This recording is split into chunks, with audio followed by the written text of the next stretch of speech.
Hi, I'm Andrew Hollis, and welcome to another episode of Making Waves. Our discussion today is with an individual that has been doing phenomenal work in his field and towards building a better future for all. It is an honor to introduce you to Cassius Butts. Mr. Cassius Butts is an American business executive, two-time United States presidential appointee, author, and speaker. He was appointed regional administrator for the U.S. Small Business Administration by President Obama in 2011. He has over 25 years of experience in economic development, housing, leadership, and small business sectors. Firstly, we are very grateful to have you here today, Cassius. SBA has also reached its 70th anniversary this year. There's no question that small, medium businesses are the backbone of our economy. So with that, just want to dive into one of our first questions. With your background as a regional administrator of small business administration, what differences are small businesses making towards the future of this country? Sure, Andrew. Well, first of all, I would tell you, first of all, thank you for having me today. It's always good to be in a place where we can actually have a conversation and a dialogue about what I deem to be the lifeblood of our economy, small business. Over 99% of our economy runs off of small business, as you know, and that really means so if you think about stores such as a Walmart or a Target or Amazon, the big name are those companies, right? But within those companies are a lot of small businesses that make products. And so I think that we really don't pay that enough attention as we should to realize that that is the lifeblood of our economy, is small business. And I think to go specific to your question, I think where we are in today's time during a post-pandemic era, we're really in a place where we had to rely on three things. One, access to capital. Two, making certain that we actually have sound business plans in place. And three, the ability to execute and actually be in a place where you can actually scale up. And if you're challenging any one of those three areas, Andrew, you're going to have a tough time moving forward and really seeing the success that you expect to have as a small business owner. That's very true.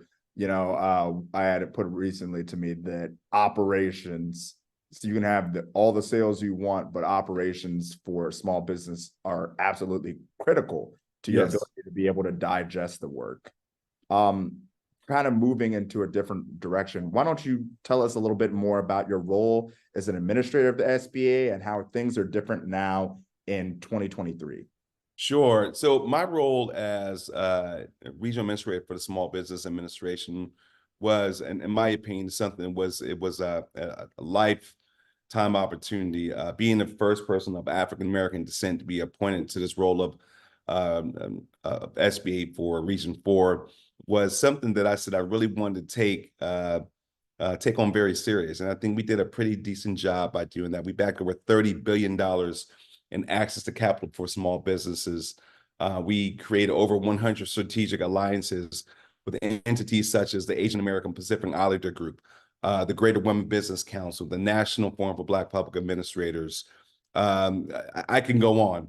But the point was that it was a great time being able to connect organizations to be able to say, hey, I can actually rely on our federal government for a place where access to capital, guidance, and showing how to run my business. And three, to have mentor and mentee opportunities in place to say that, hey, this is something that is going to work hand in hand.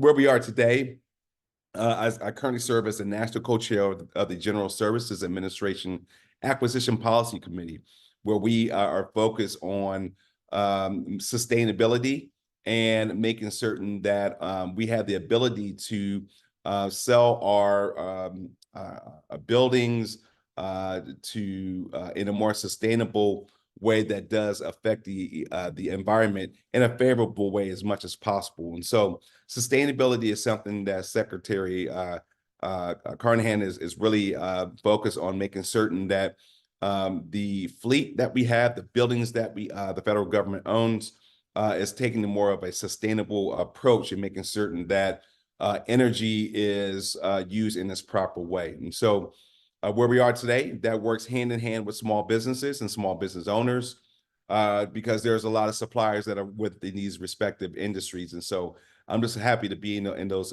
particular places and still be in a position to serve. Thank you so much for that, Cassius. So why don't you tell us, I mean, you kind of alluded to it about creating more opportunities and solutions for communities and businesses to drive innovation and an equitable future for all.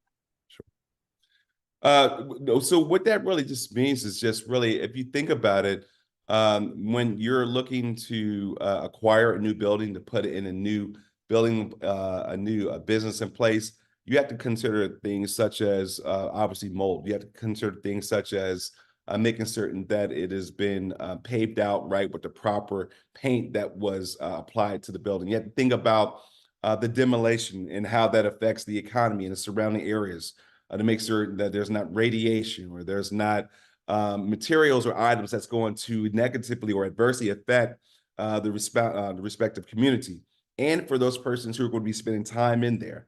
And so it's a huge initiative that I think a lot of people take for granted. Just figure, oh, it's a new building, it's a new business in there, but there's a lot of work that goes into that, Andrew. And I think that with GSA taking more of an assertive approach and making certain that is done to reflect the president's initiative on climate change is huge.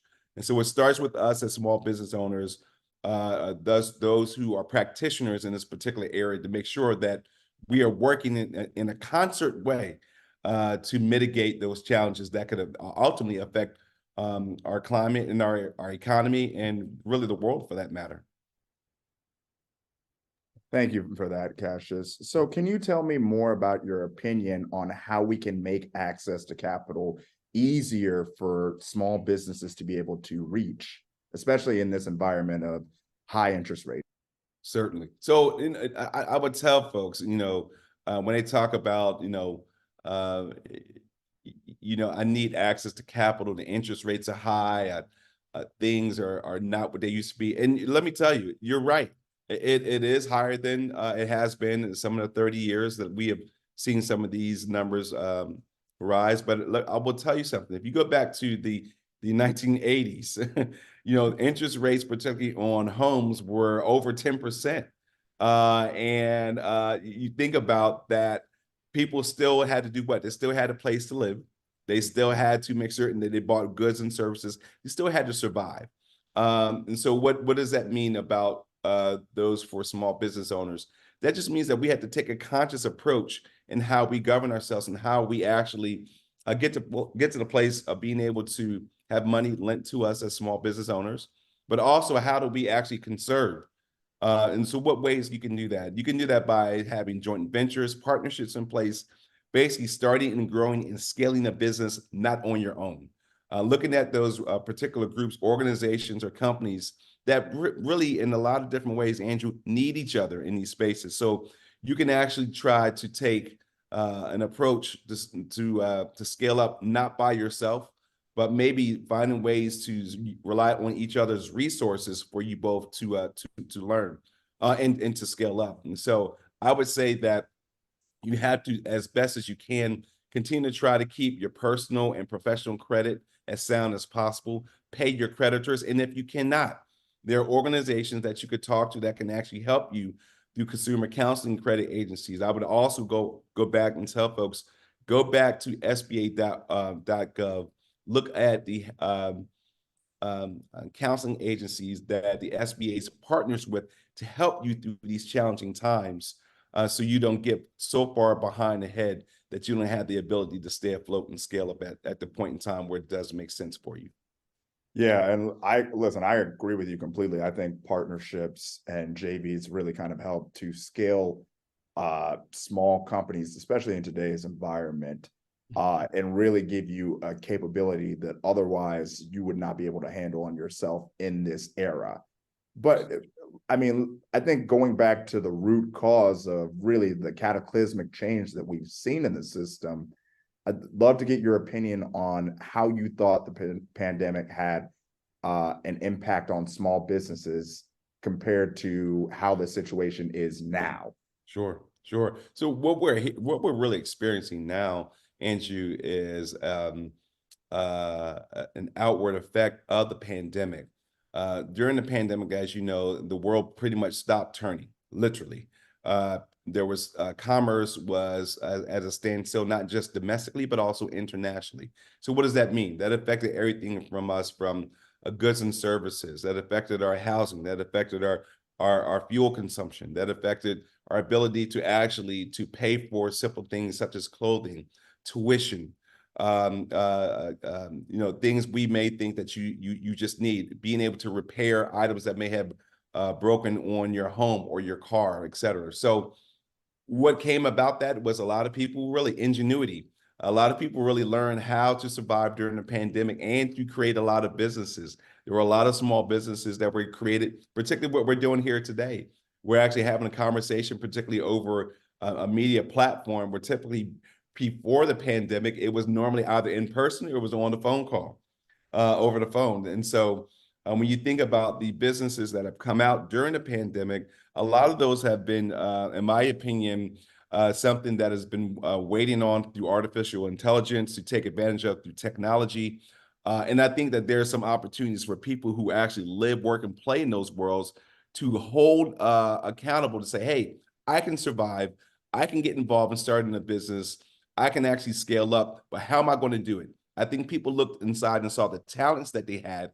And this is where creativity, in my opinion, never fails. Is something that we're seeing a lot of right now. So to your point, still access to capital is sound. Access to capital is important to help to create these new businesses. And again, how do you do it? Joint ventures, partnerships, and opportunities that the federal government may offer you at those particular times to take advantage of them. Some of those are also state afforded opportunities as well as local government. So I definitely would tell folks to rely on your existing governments, whether at the local, state, or federal level, see what opportunities exist for you to take advantage of. Yeah, and I mean, I think you really alluded to how it takes a community, right, to support these small businesses and entrepreneurs and really prop them up. But given that, how do you believe we support the individuals who will become the leaders of tomorrow to get them to the point to where, they can start their small business or they can hire 30 people, 40, 50, 60 people? How do we support those individuals to make it easier for them to move forward? Yeah, I think one thing that is really non-tangible, I like to say, is that we have to give them first an ideal of hope. And what does that mean? I think that when folks hear even our conversation today, they realize that you're not alone, that we're all challenged and we're all going through the same things. But how do you actually do that? And I believe that when you take the opportunity to mentor smaller businesses or businesses who are looking to scale up, such as Slater Infrastructure Group is doing, when you have the opportunity to mentor, right, then you actually expose the opportunities for folks who are looking to scale up and to figure out how to survive during challenging times, how to conserve when times are really great, and how to give back no matter what times we're facing, we're challenged with. And so I think if you can actually do one of the three at the appropriate time, it does provide an opportunity for someone to say, this is what it really means to be in business. This is what it really means to go through tough times. This is what it really means to actually to give back so someone else can actually have a more of a straighter pathway than I may have had. But the only way to do it is you have to offer the opportunities for those who are looking to scale up and to try to be in a place where you are. And if we can do that on a consistent basis, I believe that we can actually make some true progress. Yeah, I mean, couldn't agree with you more.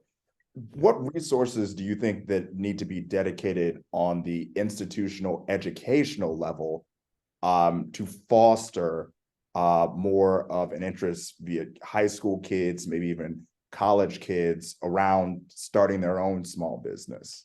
Sure. When I was coming up, we took advantage of programs such as Junior League and those programs where we would work in creating products after high school and then selling those products. But I believe in today's time when we have our corporations who are doing well in nonprofit and NGOs to take the opportunity to partner with our school systems to create those internship opportunities. Normally we talk about internship opportunities in college. I think we actually need to start them even going at the start of high school to expose those students who want to actually go into business for themselves, but learning how to become an entrepreneur. And I was fortunate at one point in time to serve as an executive president at Georgia State Universities. And one of the things I was really proud of, Andrew, is that the School of Business, we were able to help to create the second university in the entire state of Georgia to offer a degree in entrepreneurship. And so that really shows you, again, back to how we started this conversation off. Over 99% of our economy runs off of small business. Why are we not teaching our young aspiring leaders how to be an entrepreneur? And I think that's the way that has been consistent, since the day of time. Entrepreneurship is going to always be the lifeblood of this economy. And so the way that we do it is to re-emphasize mentorship opportunities, co-op opportunities, internships, of course, internships, but to really taking an assertive approach with that and making something that is really constructive, something that's really feasible to not just the supplier, but the person who is looking to be involved in the entire approach. Because other people are going to say, "Hey, wow, how did you do this?" Well, I gave this young the young aspiring student an opportunity to show how we actually run a business. And to me, I think that's the difference right there. That's the difference. Yeah, I mean, it's a significant difference. I mean, you're absolutely right. And then for our final question, Cassius, how do you think the recent lawsuits challenging diversity programs for some of the suppliers will affect minority companies? Sure. Well, it's interesting, Andrew. Every 10, 20 years or so, there's always a challenge. When I was in graduate school, I wrote my graduate exit paper on the City of Atlanta's Equal Business Opportunity Program, which makes certain that there are going to be persons of underserved communities and women to do business with the City of Atlanta. I was fortunate to do that under my leadership, the late great Maynard Jackson, who actually started this program at the City of Atlanta. And we see that there are people who are actually continuing to follow suit of that same approach. Of course, you know all better, being with who I believe one of those great persons, Julius Hollis, who's taken that and said, "Hey, I'm going to learn and run my own business, but I'm going to show other people how to do that too." That program was challenged, as you know, Andrew, some years ago. And although if it gained ground in some areas, it's still in place today. And so there's going to always be lawsuits. There's going to always be challenges. But one thing that is going to be consistent over time is that as the more that you continue to scale up and win, someone's going to challenge you on it. They're going to try to have their take on it, but you can't stop there. If you always go back to entrepreneurship, no matter what color you look like, no matter where you're from, no matter what socioeconomic background you come from, entrepreneurship across the board is something that everyone takes advantage of, right? And so if you could think about just continue to move forward with an entrepreneurship mindset, and that when you go into the restaurant, you don't ask, what does this person look like who owns this restaurant? You don't ask those questions. You sit and you eat and you have a good time. As an entrepreneur, you provide a service so everyone can win. And so to be very broad but very specific, we can't focus so much on the lawsuit itself. What we can do is take an assertive approach and show that everyone wins when everyone has a seat at the table. And I would say that one of the persons I learned from most recently, some recent years, I wrote a book called Exceptional, being the exception to the rule. And one of the things that I thought that resonated with me, I'll never forget this, is some of the words that really I think every entrepreneur should always think about. And he said, if you don't have a seat at the table, you're probably on the menu, right? And so I choose to have a seat at the table to learn all of this information that we're learning about today. And what does this really mean? This really means that we have to go back to say that we have to have a seat at the table. We have to be in a position to learn about all the good, the bad, the ugly, the challenge opportunities that we're all facing. We have to scale and get past that. And that was actually a quote by the late, great Mr. Russell, H.J. Russell, who said that. And so when you think about that, you got to have a seat at the table. Not, you're probably on the menu. And I just choose to have a seat at the table, no matter who's in office, no matter what side they sit on the political aisle. Entrepreneurship, in my opinion, there's no left, there's no right, there's no red, there's no blue, there's green. Access to capital runs our economy. And that's what I always focus on, no matter what. And so by doing that, I hope it's going to make a difference in someone else's walk. Should they have an opportunity to have the opportunity to read that book or to learn from that that approach.